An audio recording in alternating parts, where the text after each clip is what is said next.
The requirements for recognition of self-defense in Japan are clearly strict compared to other countries.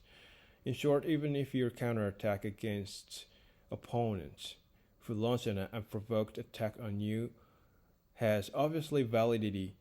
As anyone can see, there's high possibility that your counterattack can be judged as excessive self-defense. According to True Happening, a Noto Press reporter in 40 years old who didn't look strong were provoked fight by Drunker on the street all of a sudden, and he resisted violence from Drunker. After all, both press reporter and Drunker got arrested and taken away by a police officer, and this case was sent to a prosecutor's office. And then what the prosecutor said to a press reporter while questioning him was like, if you are provoked fight on the street by someone and suffer violence from someone on the street, you just escape from there as soon as possible and call a police officer immediately. Which means, in short, a press reporter were required to fulfill unrealistic requests from prosecutor. In Japan, basically, it is quite difficult to fulfill the legal conditions to recognize an act of self-defense.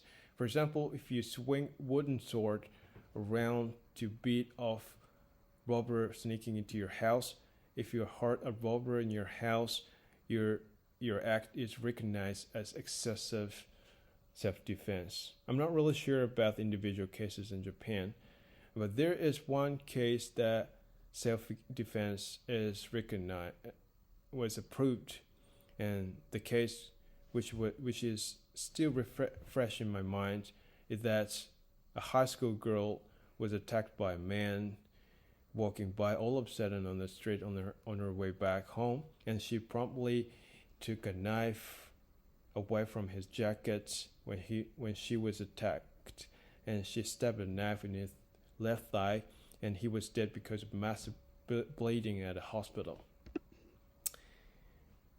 In terms of this case, this high school girl's act was just self-defense at a court. However, this is really exceptional case in Japan. If this high school girl had been a man who resulted in causing the death of this assailant by stabbing a knife in his left thigh, would have been undoubtedly under suspicion of murder, no matter what, for whatever the situation in Japan. So this is not simply because the requirements for recognition of self-defense are strict in Japan, but mainly because these unreasonable requirements are reflected by unique Japanese cultural aspects and Japanese people's characteristic way of thinking. As a matter of fact, personal benefit is treated much more preferentially than public benefits in Japanese society. There are some good examples of this. For example, mandatory to wear seat belts and to turn on the front lights of motorcycle was made 20 years behind compared to other Western countries.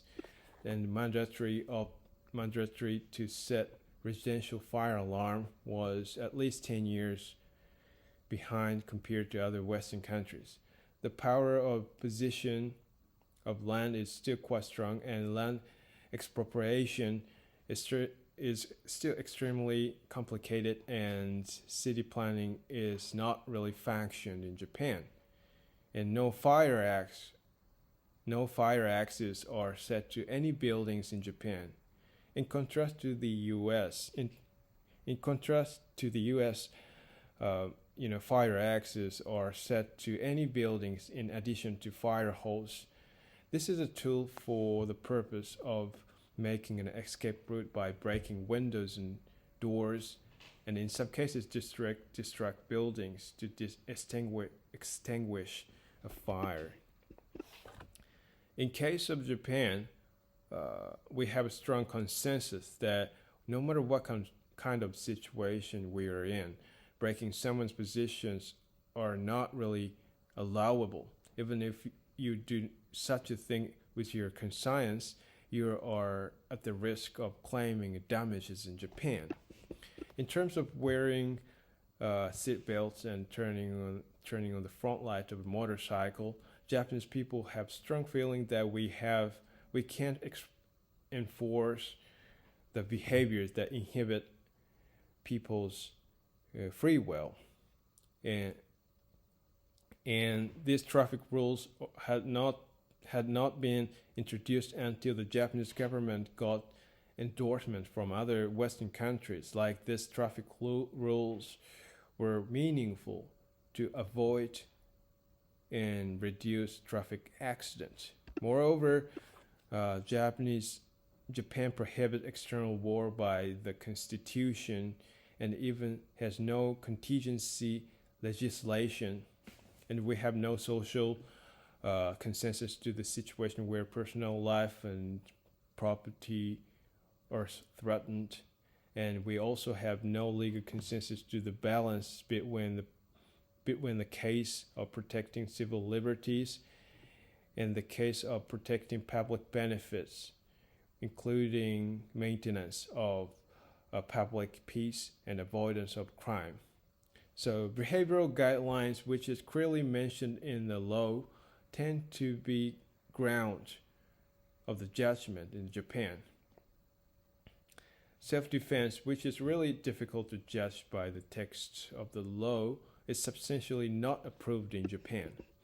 So the Second Amendment of the Constitution of the U.S. clearly mentions that people have the right to possess a gun, and the United States has consensus that admits a certain permissive range of people's behavior to protect their properties by using a gun and other weapons. Depending on the state, the range of self-defense is clearly regulated. In addition, European countries have experienced so many turbulences and revolutions, oftentimes in history. They clearly have the definition of consensus to understand the range of benefits between individuals and the public. So in contrast to Japan, no war is approved, which means we have no consensus to prioritize public benefits. Of course, there is a possibility that self-defense is approved depending on the individual cases, individual situation, but seeing from world standards, you'd better think in self-defense in Japan is almost impossible to be recognized.